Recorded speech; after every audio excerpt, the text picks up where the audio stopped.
Hello and welcome to this afternoon session of GLOW 2020.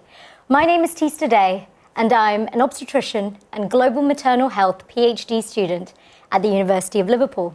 And I have my colleague here today. Hello everyone, my name's Helen Allett and I'm an obstetrician as well, and I work here in the Liverpool School of Tropical Medicine. And today we're going to be your chairs for this afternoon session of GLOW 2020. Thank you all so much for joining from over 69 countries globally for GLOW 2020. We've had some fantastic presentations from enthusiastic, passionate and inspiring specialists in global maternal and newborn health. And this afternoon is no different, as I'm delighted to be able to introduce the fantastic Professor Wendy Graham to join us today. Wendy is a professor of obstetric epidemiology at the London School of Hygiene and Tropical Medicine. She holds a wide array of prestigious senior positions in academia and has been a technical advisor to both the government and several UN agencies.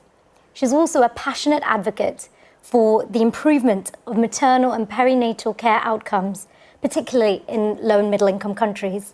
And she's also one of the founding members of the GLOW National Steering Committee. And so without further ado, it gives me great pleasure to be able to welcome Wendy to chair our first session this afternoon on respectful care in the age of COVID. Welcome, Wendy. Thank you very much indeed. And good afternoon, good morning, good evening for those of you around the world who are joining us. This session, which is looking very specifically at this unusual context that we're in, COVID-19, and the implications for mothers, newborns, and for healthcare workers. So Tista has already introduced me. I don't need to say any more. The important work will be done by my colleagues, the panelists that are joining us this afternoon. And none of us are in the same place. I'm in Edinburgh, in Scotland. And then we have people not even in the same city. So we have countries represented from Netherlands, Tanzania, Uganda, and the United Kingdom. So we are very dependent on the technology, and I hope it works for us. The world, I think, is upside down at the moment. I think that's a simple description of the way things are. When we first started planning GLOW 2020 over less than a year ago, none of us could have imagined that we were going to have to move the conference to online, nor indeed were we having to allow some space within the conference program to talk about a global pandemic.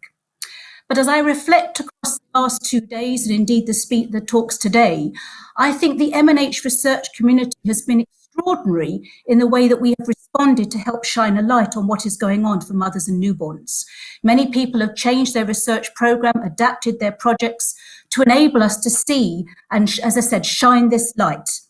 And all of the talks which have mentioned COVID-19 so far make it clear that we have a massive amount of disruption to services right the way across the world, disruption to services and to people's lives, to women, to children, to their families, to newborns and to healthcare workers.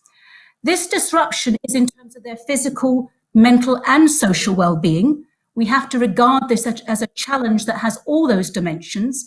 And just last week, I was on an excellent webinar hosted by Lenka Benova, who's going to join us on this panel.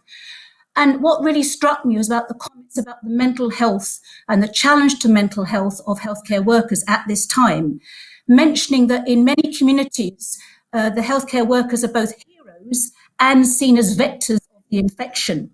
So this issue for your mental health, imagine being seen as a hero, but also as someone bringing infection to your family and your community. You can imagine how that wears down one's mental well-being. So here we are now looking at this particular session, a panel on respectful care in the context of COVID-19. And I suppose as I think of my sort of reading on the subject, and in fact my return to clinical care, I think the thing that strikes me the most, and it also was echoed by Professor Salome this morning, is respectful care is synonymous with quality care. We therefore have to think about respectful care, not just in terms of those who provide the care, but those who receive the care. And we have to think of quality care in all its dimensions. So here we have in many parts of the world some very basics that are missing. So no quality means no respect. Those things that are missing are very basic, like water and sanitation, and now PPE. And COVID-19 has really shone a light on this fact that we have basics that are missing. And so my big question that I hope to unpack in this session is, when we have so many basics missing, what can we really expect? What is possible in terms of true respectful care? So I'd like us to revisit this. We have this fantastic panel assembled that are going to take a global view of these issues around COVID and respectful care, and from looking at low and middle income settings. On the website for GLOW, we have fantastic bios of these wonderful panelists, and so I'm not going to say very much about them. So please do look and see what expertise we've got here this afternoon. The session will commence with 2 video presentations. We'll then have a panel discussion involving 4 questions, which I will direct to different members of the panel. We will then have some polling of the audience to make sure you're engaged. I know this is a postprandial period, but I'm sure you'll want to join us in the polling. So be prepared to use the app to poll, the app on the website to poll your responses to some questions. And then if time permits, we will try to have a Q&A session. And if we fail, because time has run out, we've had such excitement in the panel, I do apologize in advance. Please post your questions still, and we will try to answer those in the after the online version in the follow-up to today's session. So on that note, I'm hoping the technology is now going to whiz in. I'd like to introduce the first of the 2 presentations. The first one is going to be given by Dr. Aline Saman from American University of Beirut. Again, look at her wonderful bio on the website, and she's going to share findings from a global survey of providers. So the whizzy people with the technology, I believe you're now going to show the video. Please. Hi, and thank you for joining this session. I am Aline Saman, and I will be sharing key findings from a global online survey of maternal and newborn healthcare providers during the COVID-19 pandemic. The study is led by Dr. Lenka Benova from the Institute of Tropical Medicine, and I'm presenting on behalf of an international team of colleagues and collaborators. First, a quick introduction to our study. It was conceptualized at the very beginning of the pandemic with the purpose of documenting the impact of the pandemic on healthcare workers' experiences and on the care provided to women and their babies. We wanted to follow up the situation over time, so we used repeated rounds of a cross-sectional online survey. We disseminated the survey to maternal and newborn healthcare workers by email and social media and through professional organizations. The survey went online on March 24th in English, Arabic, and French. We then added 10 more languages. Round 1 of data collection continued until early July, and the second round is ongoing. The questionnaire included 3 core modules that addressed preparedness and response to COVID-19 and healthcare providers' experiences and concerns. The 4th module was optional, and it focused on adaptations to care processes for both outpatients and inpatients. To briefly describe our sample from the first round, we received around 1,400 responses from healthcare providers in more than 100 countries. Most of them were from high-income countries and were females. Around 2/3 of them were midwives or obstetricians and worked in hospitals. Moving forward, we found that some measures were taken during the outbreak that potentially affected the provision of compassionate and evidence-based maternity care across the continuum. Starting with pregnancy period, these included interruptions to care and delays in routine antenatal visits. Facilities prioritized high-risk women for face-to-face visits. Even during these visits, providers tried not to be in close contact with women and avoided unnecessary touching, which may be stigmatizing to patients. For labor and childbirth, the use of some pain relief options like nitrous oxide stopped in the early phase of the pandemic in some countries like the UK. Facilities also decreased the number of birth companions and visitors allowed to either one or none at all, thus leaving women with less but much needed support during labor. Some facilities adapted staff rotation systems to reduce crowding. The rotation disrupts the continuity of care for women in labor. Out of fear, women were also reluctant to visit the health facilities and preferred other forms of care, such as home birth. Their choices were not always respected, as the quote indicates. In the postnatal period, early discharge was encouraged and postnatal monitoring was delayed or shifted to phone calls. This means leaving new mothers, and I quote, to feel very left alone. Beyond immediate adaptations to care content, healthcare providers lacked the needed guidance as respectful care guidelines were not prioritized. Some interventions were ad hoc and did not align well with the available evidence, such as isolating COVID-19 mothers from their newborns. Second, there were reported shortages in skilled healthcare workers, either because they were reassigned to COVID wards, self-isolating, or unable to reach their workplace due to lockdowns. This increased the workload on those who were present at the facilities, leaving them with less time to spend with patients. Third, personal protective equipment can be considered as a double-edged sword in this case.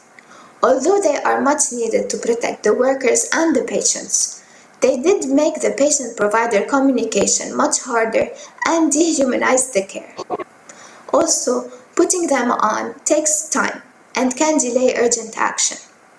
In some African countries, women were asked to purchase their own masks before being attended by the medical staff.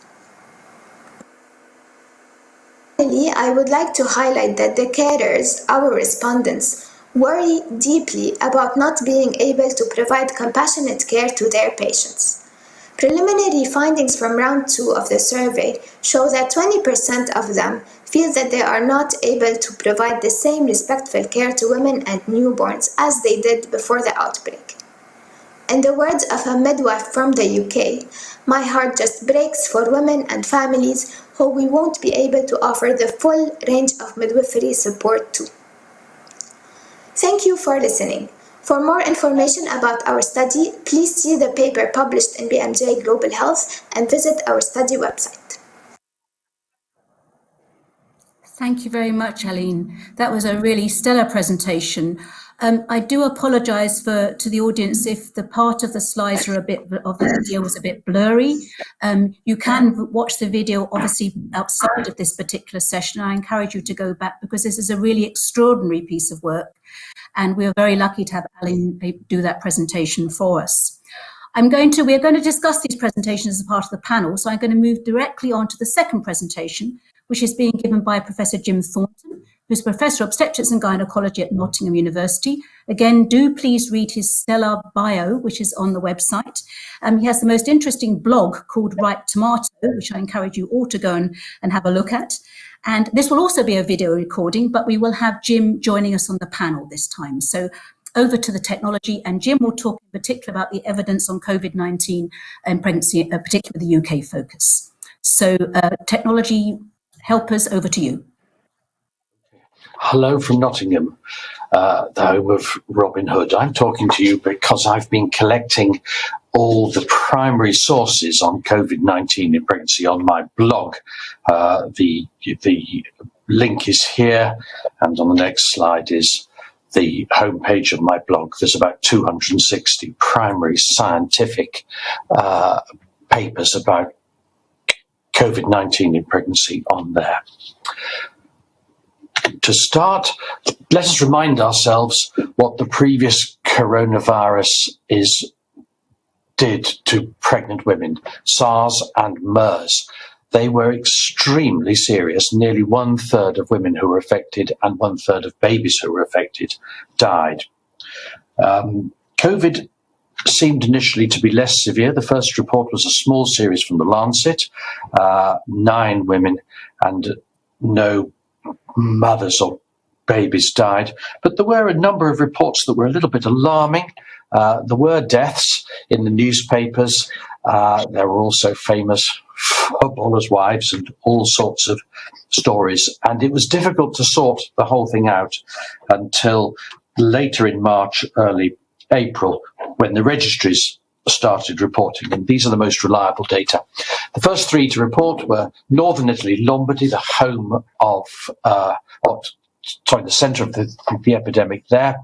They reported 77 women. Quite a lot of them had severe disease, and one had ECMO, but none died, and the babies all survived. In the Netherlands, there was one woman who died, and in France, a much larger series, 600 women, 6 ECMO, so it's pretty severe illness, but again, only one died. I think the best of the registries is the UCOS one, where Marion Knight from Oxford collected all the cases from every obstetric unit in the UK. She ended up with 427 women, and she observed that the risk factors were much the same as outside pregnancy: ethnic minorities, overweight, and other problems. And she observed a 1% risk of the mothers dying, and out of 200 babies who were born, 7 died.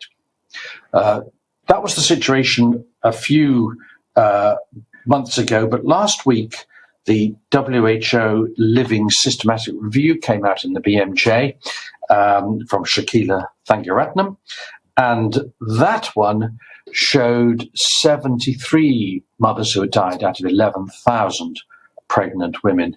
Now, I calculate that as 0.6%, but actually, if you do the correct statistics, meta-analysis, she calculates it as 0.1%, so a bit lower than previous reports. I find it difficult to understand because the CDC from the US, which was the largest series, 8,000, had 0.2%. So I don't quite understand why it's only 0.1, but Shakila tells me that is correct.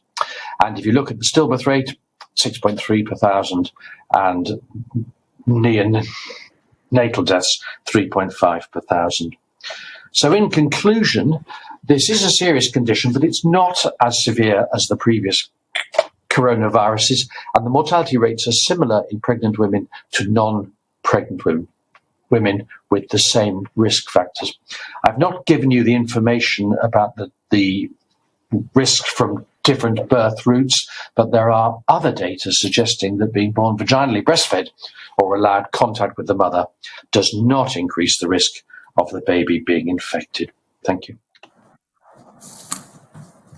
Thank you very much indeed, Jim. And I think Jim is joining us by a Zoom link, so we won't actually be seeing Jim. But just to thank you, I know there was quite a lot of challenges in creating that video for us, but it's an excellent background to the rest of the panel conversation. So thank you, Jim, very much. I'd like to bring on board the panel. It's for me to introduce the rest of the panel, if that's possible, on the screen. Again, just to emphasize that the full bios of these wonderful individuals, Jim is with us by Zoom, so that's good, excellent.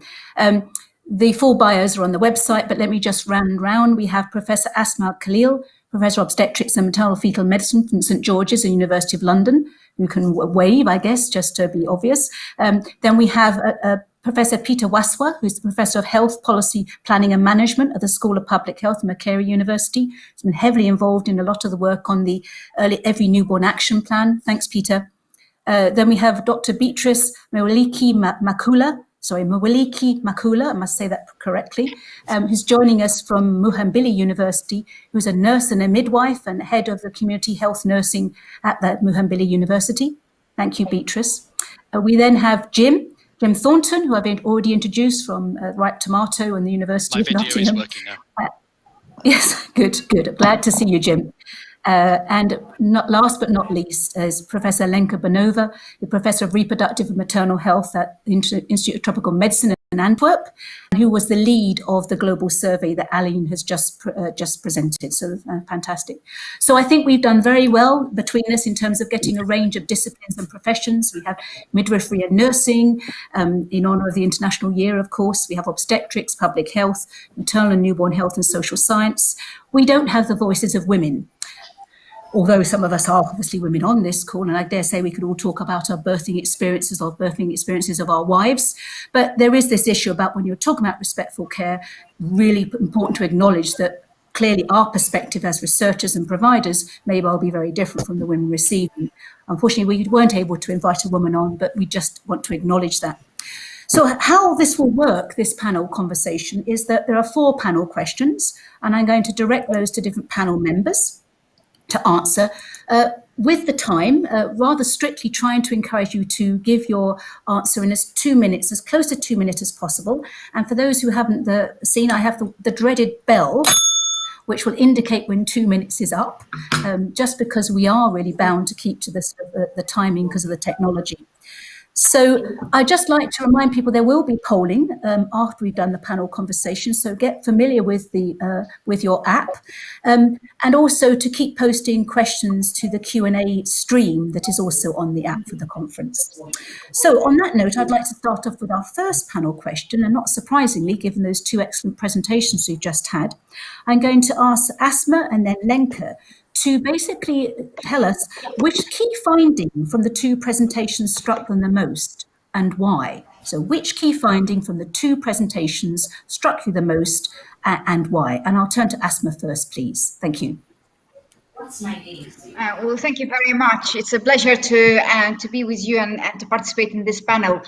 And 2 really excellent presentations. And if we want to summarize the research findings on COVID-19 in pregnancy, I think I was maybe not surprised, but certainly the global survey and the change in obstetric services and attendance and ability to provide the care to pregnant women during the COVID pandemic. Very interesting findings, consistent with what we have noticed being clinician on the shop floor during the pandemic. Reduction in the attendance, reduction in even emergencies, use of even availability of the healthcare professionals. Certainly there was staff shortage. From the second presentation, in terms of the estimate of mortality and morbidity of pregnant women who suffered from COVID, difficult because unfortunately the research studies or the evidence that we have so far to some extent is biased, and I think Tim has demonstrated that. But certainly it seems the overall impression that the mortality during pregnancy is not necessarily different to non-pregnant women. Certainly the risk factors is also similar, so more likely in women who are obese, more likely in women from minor ethnic backgrounds or women who have medical comorbidities. I think what's interesting also to maybe highlight that was not really discussed or presented in these 2 talks is the obstetric outcomes of the pregnancies that had COVID. And this is to some extent has been consistent in the research studies of increase in preterm births, mainly births, and also increasing the rate of cesarean section. To some extent, that has been consistent in the literature and the studies from various healthcare settings. And the other thing, which is again hasn't been discussed, is increase in stillbirths, and that's been reported from UK in a number of individual hospitals, but also in globally from a number of studies in Nepal and in India. Well done, Asma. I hardly got round to pressing my bell. Thank you very much indeed. Lots of key points there. I'm not going to discuss it now. I'll just ask Lenka to give her feedback on what the key findings were of the 2 presentations, and then we'll say a few words about the comparison. So Lenka, over to you. Great. Thank you, Wendy. And perhaps I'll speak also from the perspective of knowing a little bit more in depth the findings that Aline so nicely presented.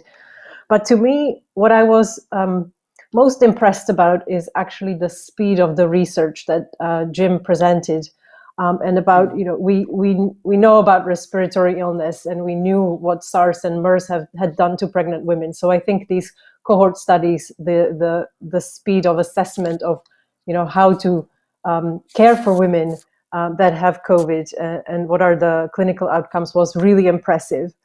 I think the provision of care to women with COVID was a little bit lacking behind. And I think here one of the key findings is that we, especially we in high-income countries, have not really learned a lot of the lessons that can be shared from low-income settings. And here I'm talking specifically about Ebola and how, for example, issues like, oh, it takes time to put on PPE and it's hard to talk to the woman in PPE, were lessons that had been learned in Sierra Leone and Guinea and Liberia, and somehow they never managed to penetrate into the high income settings. So this was a surprise to the providers reporting from Belgium, from the UK. And the second key finding I think I derive from it, from these presentations, is that we also had to pay attention, obviously, how to provide care to all women, not just those that had been affected by COVID. And here the surprise to me was the change agents that happened. How did we manage to push back on bans of birth companions, on separation of newborns from mothers? And these were individual providers, they were individual teams, they were facilities that pushed back at policies that or guidelines that were not evidence-based, that were disrespectful. And the units of analysis that we usually work with, which are countries or counties and districts, were to some extent irrelevant. I'll stop there. You just wanted to avoid the bell, Lenka, didn't you? So you must have heard the alarm clock going off. But thank you both very much. I mean, you've been very succinct, and there's many things there about one of the things, I guess, is that you've both been talking, possibly, we said we'd have a global scenario here, but clearly there is a distinction between what's going on in high-income countries and low-income countries in terms of the background health system. And one of the questions I'd like us to come back to is the evidence, as Jim, you presented, seems to be that maternal mortality doesn't seem to be higher. And yet the assumption is in many low-income countries that we are seeing, or we're likely to, in fact, there was a paper published in the Lancet suggesting between an 8 and a 39% increased risk of maternal mortality in low-income countries. So again, I'm not, one is right and one is wrong, but we do need to acknowledge that these different scenarios and the health system strains in low middle income countries may mean that it's translating into a mortality impact, not directly because of COVID, but because of the indirect knock-on effects. And I hope we can come back to that. But Lenka raised a very good point about not learning from previous mistakes. I have various talks that I give about do we never learn? And Ebola is an example where PPE was a major deterrent to it was needed, but of course it led to lots of fear and stigma and a lot of decline in uptake of care for really important reasons, not to do with Ebola. So very, very good points indeed. And let's park those. Everyone listening, send your questions, and the panelists as well. If you want to pose things to each other, we hope that we've got some space to do that as well. So I'm going to move on to the next panel question 2. And it relates to what we've just said, is some ways that we're hearing from many countries that the uptake of delivery care has declined. So the numbers going in parts of Nepal, for example, 50% decline presented by Ashish in his paper, fantastic paper showing a major decline across 16 hospitals. But I guess paradoxically, could that decline in numbers be leading to improvements in respectful care in some settings? So the question then is, could the decline in uptake paradoxically be leading to better quality of care, as I was saying earlier, respectful care, and why might that be? And I'm going to ask Peter, Beatrice and Jim to comment on that, and turn to Peter first of all, please. Thank you so much. I think the answer is it depends, and in general, maybe not. It is not leading to better respectful care. I mean, if we have a context in which there is a lot of fear, a fear for COVID by both the provider, but also the client, the mother, so everything ends up being rushed. And remember now people wear masks and other gowns. So really, in terms of face contact, it's quite limited. Leading to a lot of rush and therefore not effective care. But on the other hand, when there are few mothers, perhaps they could be attended to better. But I think where they could be getting some respectful care is that people have resorted more to private facilities. And these private facilities, of course, people they have motivation to get resources, to get money, so they attend to patients better. But also, in the case of Uganda, many women are now delivering at TBS, Now, TBAs are not really recommended. But in terms of being culturally relevant and providing care which suits the context, they are providing more culture relevant care. They welcome mothers. Sometimes they bathe mothers. They give them tea. They give them massages, and you could take it in a way to some extent that this is more respectful care. They also provide affordable care. So in general, I think for me, for this answer, is that the context of COVID is not necessarily providing people to be able to provide more respectful care. And some of the resources, like the gloves and other supplies, are in short supply, and perhaps they are competing for these supplies with COVID. That is what I can say in this context. So we will need to know how to provide more respectful care in the context of COVID in our settings. Thank you. Thank you, Peter. Yes. I mean, I think it's like a lot of things. I guess it teaches us from research, and I know that some of the research that you've done is that you always have to listen out for perverse effects, or you have to look to see things are not always what you expect them to be. And it may be, just as you said, if there's less crowding, then maybe some women that are going are getting better care at one level. Anyway, let's move on. Let's importantly, Beatrice, who's midwife and nurse and teaches midwifery and nursing. What do you think? Do you think there's a chance that COVID could be bringing some sort of possibly more respectful care in some settings, and why might that be?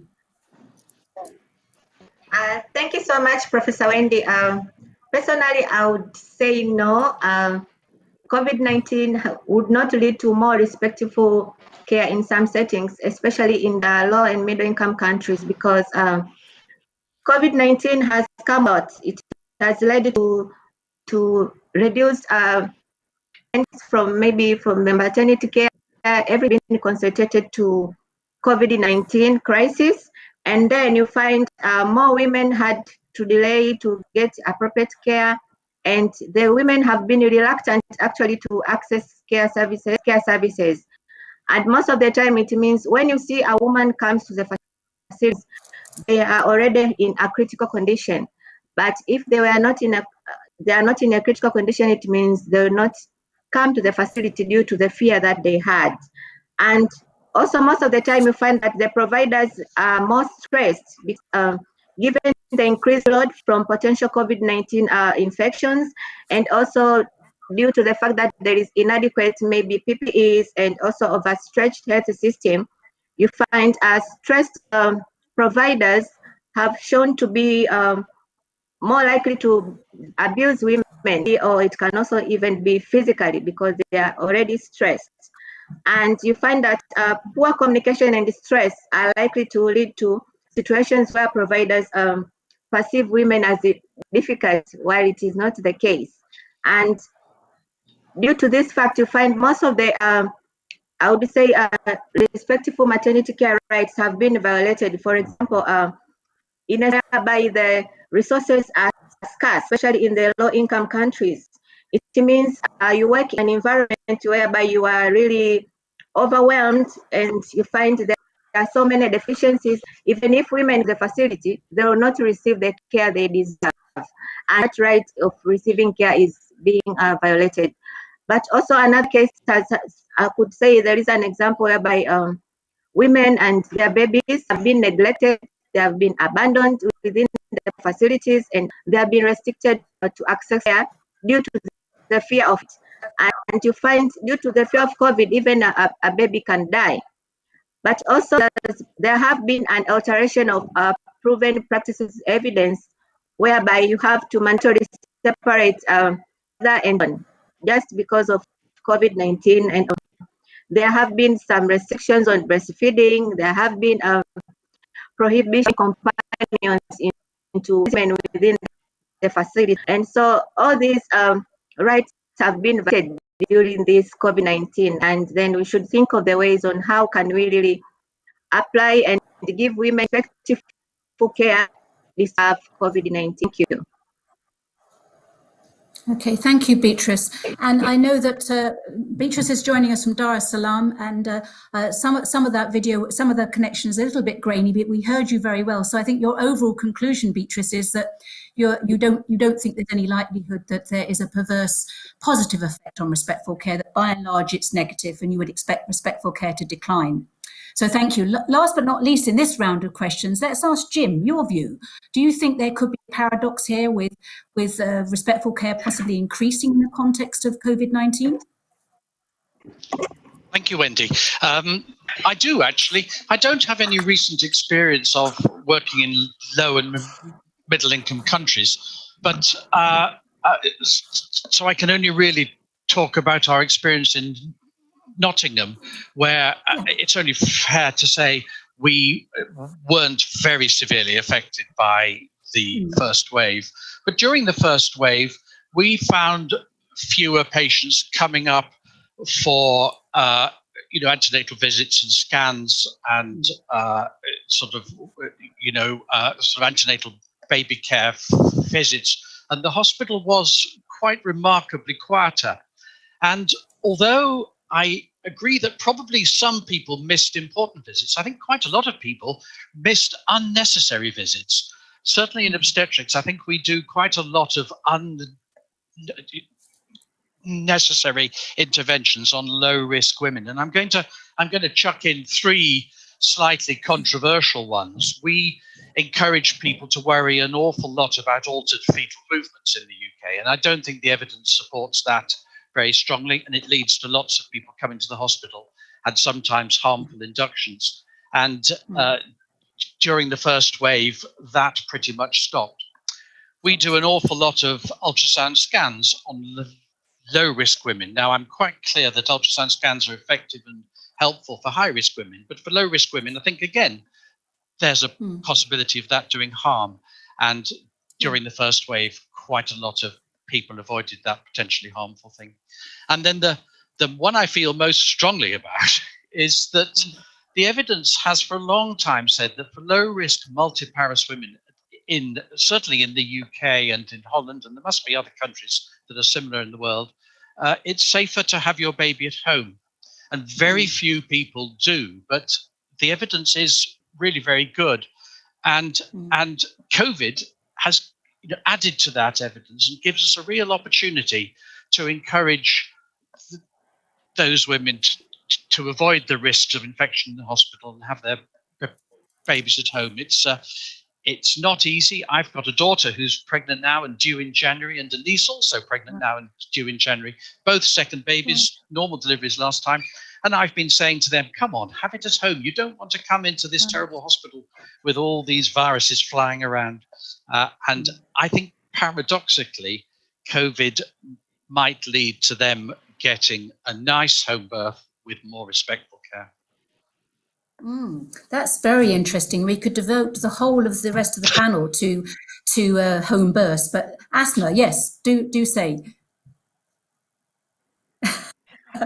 Can I say something that I don't necessarily agree with you, because certainly where I work at St. George's, and we had certainly more cases of pregnant women affected with COVID during the pandemic. The hospital was really busy with COVID patients with COVID. Unfortunately, we had observed a number of pregnancies that with antenatal births. Unfortunately, the common theme was delayed presentation of reduced fetal movements, of women saying, well, yes, the baby, but I was afraid of coming to the hospital.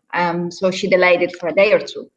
I entirely agree with the evidence of the AFFIRM trial that reduced fetal movements, that the intervention not necessarily reduces the birth, does not necessarily mean that we just ignore women's concern about fetal movements. Absolutely. I mean, I think it goes back to what we were saying earlier about this issue of what we might feel as providers or indeed researchers may be very different from women on the receiving end of feeling. Not to say our views aren't valid, but I think, I mean, the reason for this question was there is some mounting evidence coming from a number of different places about some potential benefits in inverted commas, of course, they have to be balanced against the sort of negative effects that Peter and Beatrice have particularly mentioned.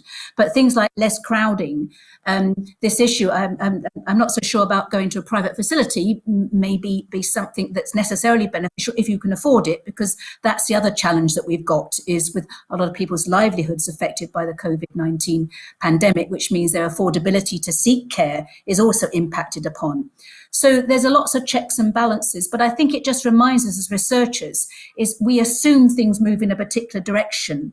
My sense is in something like this, a very sudden onslaught or insult to a health system, is we've really look carefully. If it's a system, then things move around and one benefit may be one loss somewhere else. And we need to look at how and who is adversely affected versus who is potentially positively affected. Like, for example, TBAs, if they have more opportunity to deliver women, if they are connected up with the health system.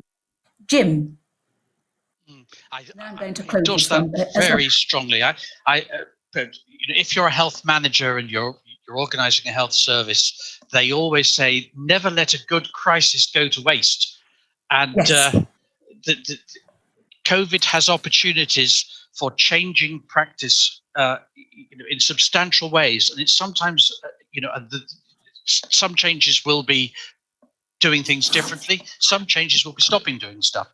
It'll apply differently in different countries, but it's important to think about this. It's not just a disaster. There are opportunities. And I absolutely, Jim. I think that's really important. I mean, there are many examples where we have to use this as a lever to say, for example, water essential for hand hygiene. Why have we still got 25% of health facilities in low-income countries without water? So we just need to remind ourselves there are some basics that COVID-19 is going to shine a light on, and we need to rally around showing how this can't continue. We can't have healthcare workers told to practice hand hygiene without water, soap, or certainly not alcohol-based hand rub. So yes, I like that. Never let a good crisis go to waste. So let's move on to the third question. And this is a question about trust. And it's, how can the essential trust between women and care providers be restored, given the barriers of physical distance, face coverings, remote consultations that have been introduced by the response to COVID-19? So how can we rebuild this essential trust between women and care providers? And I'd like to Jim, would you like to continue and give us your response, and then Beatrice and Peter? How can we build on trust? I wasn't expecting that question for me. One of the things I've noticed, I'm just going to waffle on for a little bit now. One of the things I've noticed is that practice has changed quite a bit since I'm always wearing a mask. And most of the patients I see are also wearing masks, and I find it quite difficult to sort of introduce myself in the normal way and to reassure women who exactly I am. And I usually end up standing at the end of the room and taking my mask off and having a special sort of hello at the very beginning of a consultation. And of course, the other thing I have is that I'm rather deaf. And so I find it very difficult to hear what people are saying when they're wearing a mask. And I've taken to using my phone, and there's a very nice Google app on the phone where, as you speak, your words come straight out onto the phone, and that sometimes helps. Right.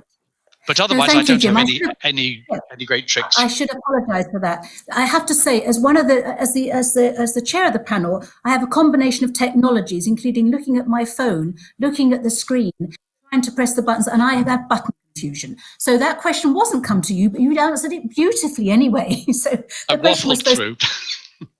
So I do apologise. Goodness me, all the technology here, and I get the order of the questions wrong. I do apologise. But you answered very well. But the question was about how can we build the trust? And I'd like to pose that to Beatrice and Lenka. Beatrice, would you like to? Thank you again, how can we build that trust? One of the means which you can use to increase trust is first to be able to educate well the women, individualize the counseling and advice regarding self-care as a pregnant woman or postnatal woman, and also to give a message about COVID-19, what it is, how is it prevented, how it's meted, so that women can know. And if she's maybe breastfeeding, can she breastfeed or not if she's either infected with 19? So we have to give women a clear information about COVID-19 itself, about corona infection, and what to do if a woman is infected during pregnancy, labor, or postnatal period. But also think maybe nurses and midwives need to offer psychological support, reduce fear among women who seek care in their facilities, because women developed fear they were not accessing the health facilities. But I would give an example in Tanzania now. It's like we have already overcame the fear, and we're attending the facilities as it used to be before, and they get it, and all those measures of prevention of COVID-19 are adhered within the facilities. And last but not least, maybe we should be able to provide women-centered care that ensure dignified and respectful care to create a positive birth experience. And in that way, we'll increase trust, and other women who hear that positive birth experience, they would actually access the services. Thank you. Thank you very much, Beatrice. So it's very much a two-way rebuilding of trust. It's women's trust in care providers and care providers' trust in women. I know I've certainly heard some care providers being concerned about whether women really are practicing good hygiene at home when they're coming in. Obviously, some of the circumstances make that very difficult, but trust is always a two-way process. So thank you very much indeed for that feedback, Beatrice. Lenka, what do you think from your survey or your experience? How do you think this essential trust as a core component of respectful care could be rebuilt? Yes. Thank you, Wendy. And when I saw the question that you sent through earlier, my first reaction was the trust actually broken in the first place? Because what we are seeing and hearing from providers is they are actually, from individual health providers, midwives, nurses, obstetricians, is they're really trying very hard to continue providing respectful care. And so, for example, when an order came from a hospital in Belgium that birth companions were not allowed, or visitors on the postnatal ward were not allowed, some of the midwives were trying to sneak the husbands in through their kitchen, through the staff kitchen, to see the woman and the baby for a couple of minutes, even though this wasn't allowed. So I think from the women's perspective, from the individual health providers, this, you can see this, you can feel it, and perhaps that trust hadn't really been broken if it was there to start with, of course.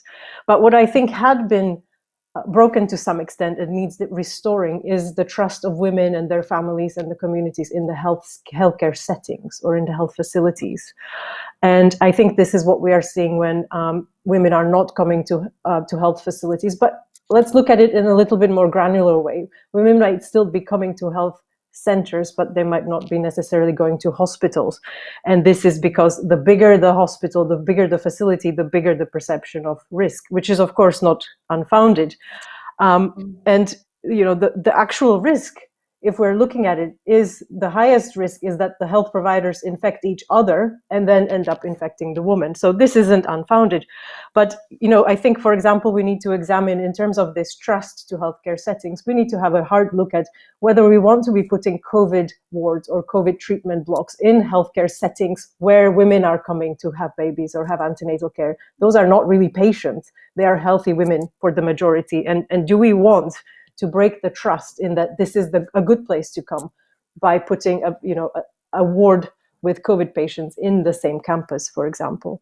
And I think I just want to finish before your bell rings, coming back to the providing trustful and respectful care in home settings.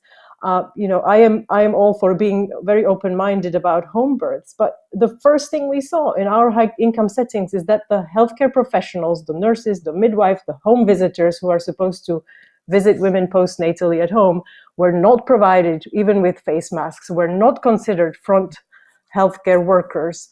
And so, it's one thing to say, let's get more women to stay at home and receive care there. And another thing is to set up a system that makes it work in a respectful way, both for the women and for the healthcare providers.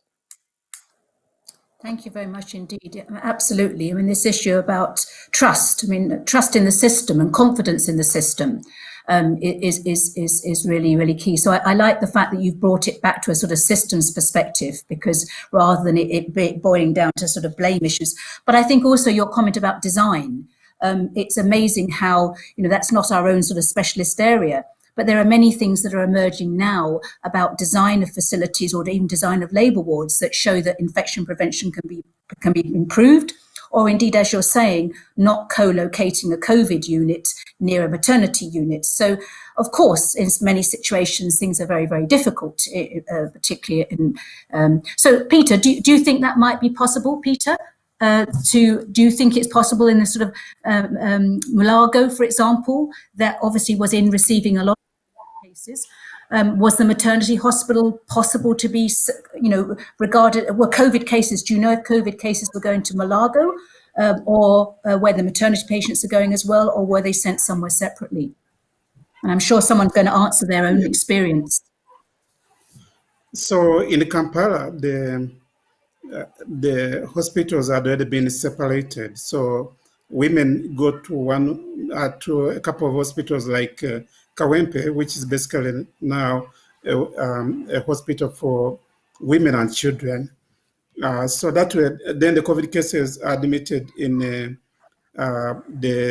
Mulago Hospital, or some people call New Mulago, because it has just been renovated, and then the Women's Hospital, and then in other hospitals like in Entebbe, they were able to separate, to create different divisions, where one separate block is given to COVID, then the rest for the other services. But then the reality is, in terms of communication, people don't know this. So the moment they know that people with COVID are being admitted to this hospital, they assume that the entire hospital has COVID cases. And that is always, there's always a challenge with communication between hospitals and also the public.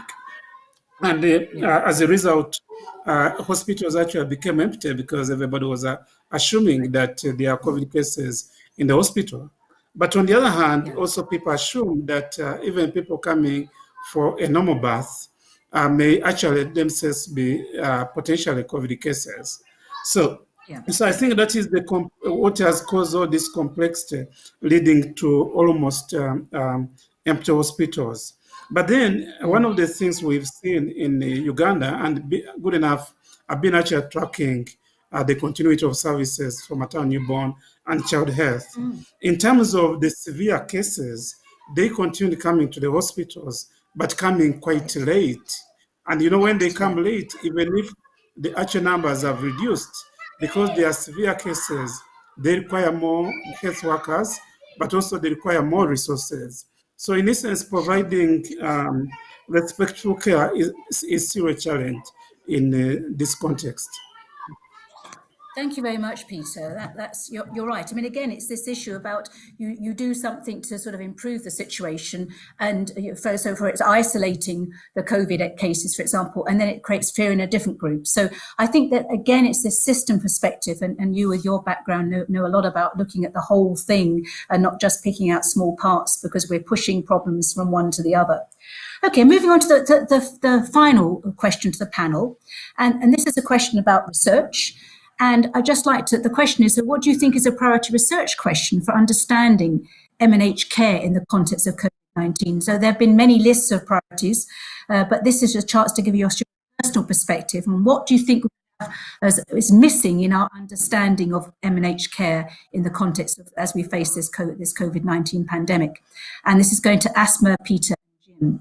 So Asma, would you like to tell us what you think is a priority question? And you obviously won this wonderful BMJ paper that's just come out, some very interesting findings on the living systematic review. Thank you. I mean, I think one important question, I believe, is that how to tease out which adverse pregnancy outcomes which have been reported are related to the infection itself, the virus, and which ones are related to the massive change in obstetric services that occur during the COVID pandemic. So if we have, let's say, increase in stillbirths, which has been reported, consistently, and there are studies from Nepal and from India, we have reported still increase in stillbirths. Is it because of the virus? Have these women had COVID-19? Or actually is it because of the massive change in the service and the care that these women received that have led to increased stillbirths? And whether we can actually correlate and tease out which ones was related to COVID, which ones is related to the change in the care and the service that we provide, so that we can learn the lessons for the next pandemic and be prepared that the whatever public health messages or change in the care that we provide or advise these women does not translate into adverse pregnancy outcomes. No, very, very, very important. I mean, understanding direct and indirect effects, of course, is difficult, and we notice that in HIV and maternal health as well. And sometimes the consequent, the impact on the service, and as opposed to women living with HIV/AIDS. So disentangling is difficult, but we do need to understand more about these knock-on effects for future and for strengthening the system. Peter, what would you say? I'm sure you have a list as long as your arm of research questions in this area. What would you say? I'll actually first build on what Asma just said. In Uganda, we've seen about a 15-16 increase in the low birth weight, and from the data. But I'm asking this: is this prematurity? And if so, then what are the mechanisms that are leading to these mothers having low birth weight? And a follow-up on that, then what are the short, mid-term, and long-term effects of COVID-19 on those who are either directly affected or indirectly affected? But perhaps the main research question I would ask is, what kind of models of care work to improve continuity of services in different contexts during this COVID pandemic? Because we are having all this distortion of services, and we need to develop models. But different models might work in different contexts, even within the same country. Like what model works in a rural setting, what kind of model works in an urban setting, and does this assure continuity of services and respectful care, and is it affordable? I think those would be my primary research questions. Yes, you're quite right. I mean, this issue, I mean, we all know that sometimes systems move very, very slowly. And so when you have an insult like this, it becomes more like a humanitarian situation, a very big insult that happens suddenly. Maybe we can learn something by looking at those in those contexts where suddenly services have had to change for all sorts of, as I said, it could be an environmental disaster, or it could be a conflict related. Maybe we should learn, because I think certainly in some parts of the world, that ability to mount a response may be good for a specific infection, for example, a cholera outbreak, but not necessarily for the system to respond. So maybe we should have a look. Maybe we could learn some lessons from humanitarian situations. I don't know if there's anybody listening in that has experience, but to me, I think it's the issue about what can we do rapidly, what can we redesign in the immediate term, you know, this issue about triaging, what can we do to recognise the fear that's going to be in the community. I'm not so sure I'd suggest we turn to look at the UK's response, but that's another whole panel that we could have on that. Asma, did you want to respond to that before I ask Jim? Yes. Yes, I mean, in terms of like the changes, and something that I think is being witnessed or observed by many people is the rapid implementation of virtual care and the use of the technology, which would have been normally taking so long to implement. And because we've been forced with this massive changes, and the fact that the rapid uptake and you know, the people becoming very familiar to use technology and virtual care and telephone consultation and home blood pressure monitoring during pregnancy is something that probably, you know, potentially some of it would continue. The COVID legacy, or what Tim was saying earlier, is that maybe there are certain things that we can learn from a good crisis. Right. Thank you very much indeed. Yes, I mean, again, it's this issue about making good out of a crisis, as Jim was saying, and how it's forced us to grapple with certain things. So, Jim, priority research question. Okay. I've got two things that I'd like to talk about. They haven't been raised in this session so far. First of all, the world is doing a lot of research on COVID, and I think it's quite impressive, actually, the way the randomized trials and things are being done. And we're learning about the effectiveness of dexamethasone and things like that, and the ineffectiveness of chloroquine. But it is very disappointing that pregnant women are not participating in those trials. And it's not their fault. They're mostly not even being invited to participate. It's the researchers' fault and the clinicians' fault that we're actually sort of rather excluding pregnant women from research into COVID. Yeah. And I would like to sort of emphasize how important, if any of us or any of us who are listening have an opportunity to recruit pregnant women to trials, good quality trials, like in the UK, the recovery trial, we should take that opportunity. It will be good for pregnant women if they participate in research, and we will get research that works for pregnancy. And then the other thing I wanted to talk about is the evidence about just the care of pregnant women with COVID. It has been very disappointing, and there are still many centres who are doing caesarean sections with COVID as the indication, and that is not, the evidence does not support that. Obviously, if a caesarean is being done for some other reason, that's fine, but just for COVID, it's important to emphasize the evidence doesn't support it. There are still many centres advising women not to breastfeed, and the evidence absolutely does not support that. Breastfeeding doesn't increase the risk of infecting the baby, and in fact, it probably reduces it because of the antibodies in the breast milk. And thirdly, there's still centres practicing isolation of babies, separating them from their mothers. And again, it's important to, the data are not very good quality, but such as they are, they don't support that policy. So I would ask for more higher quality research, hopefully to show that those three interventions are harmful and stop people doing them. Thank you. Very, very helpful indeed. And there was a similar plea from, I think, Marion Knight about the inclusion of pregnant women in trials that came out much earlier as well. And I don't think you're quite right, there hasn't been a response. Asma, just one quick point, because we're now going to move on to the polling. Did you want to say something? And I'm going to just check on. In response to Tim, so the recovery trial has actually included pregnant women. The numbers were very, very small, so it's difficult to draw a conclusion or apply the findings to pregnant women.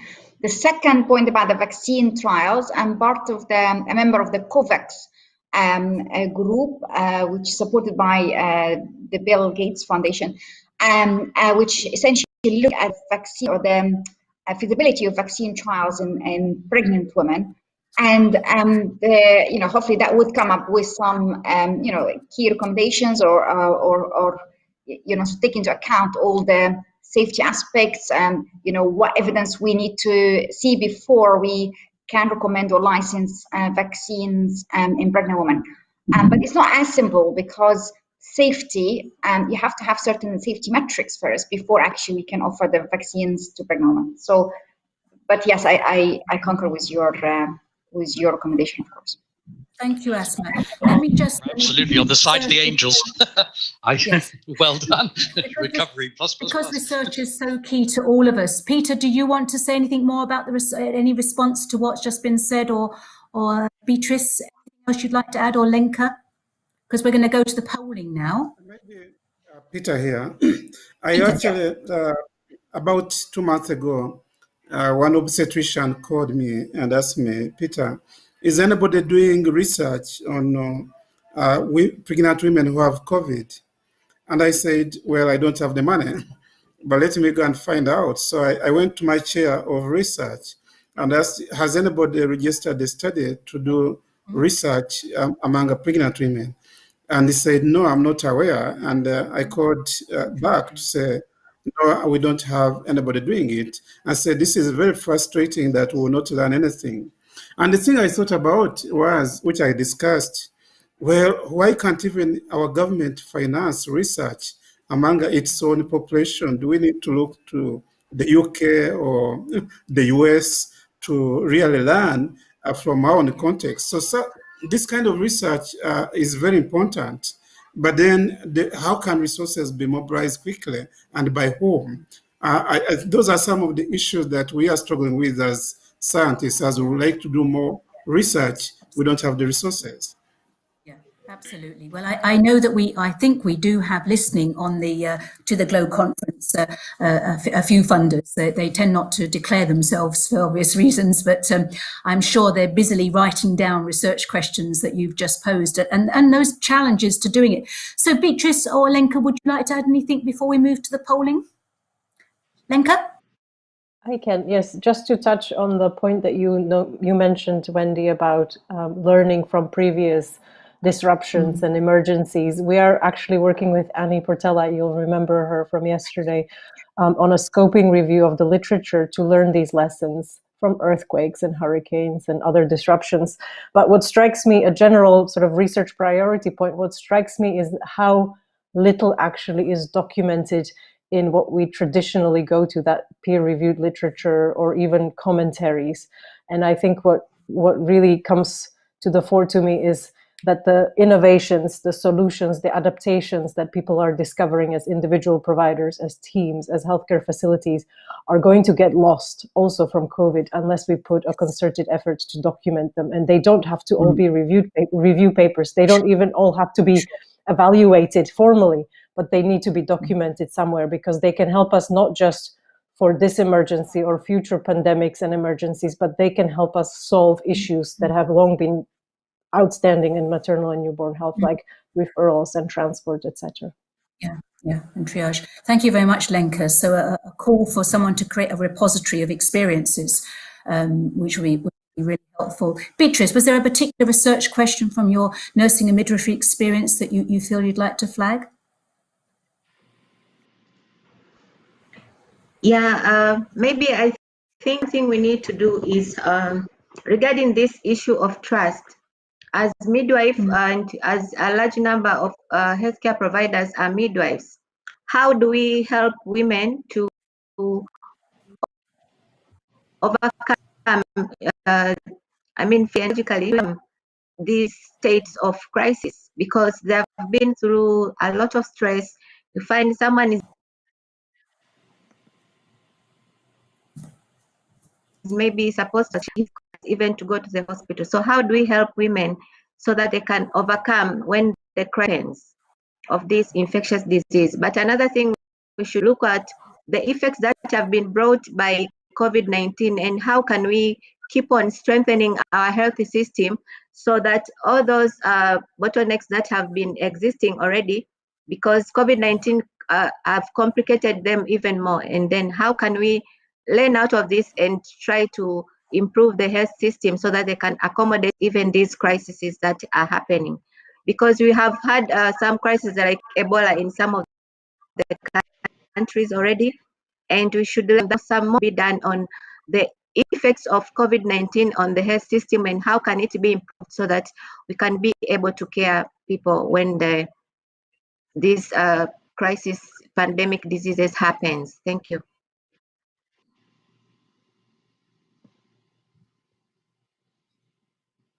Over to you, Professor Wendy. Okay. Unfortunately, the technical side, we've lost Wendy due to the Wi-Fi or the connection. So, but that was an absolutely fantastic session, wasn't it, Helen? It was brilliant, yes, thank you. And so many really thought-provoking comments that have come through that are all on the Q&A section. And I know Wendy will be really keen to answer these, so keep them coming. And hopefully after this session, she'll be able to answer some of those for you as well. So we're just going to have a very short break, and at 3:10, we're going to come back to you with two parallel sessions. So you've got a choice to make as to which session you'd like to join. Tista's going to be with a panel of oral presentations, continuing our theme of respectful care in the year of the nurse and midwife. And I'm going to be with a panel discussing research challenges, so the real world challenges that researchers come across, and looking at it in a very sort of 360 way from program management and finances and ethics. So that'll be very exciting. So look forward to joining you again after the break. Thank you. And thank you also to all the panel members that had been part of that fantastic presentation for their time and contribution today. So thank you, all of you. You've been brilliant. Thank you very much. Thank you for your time.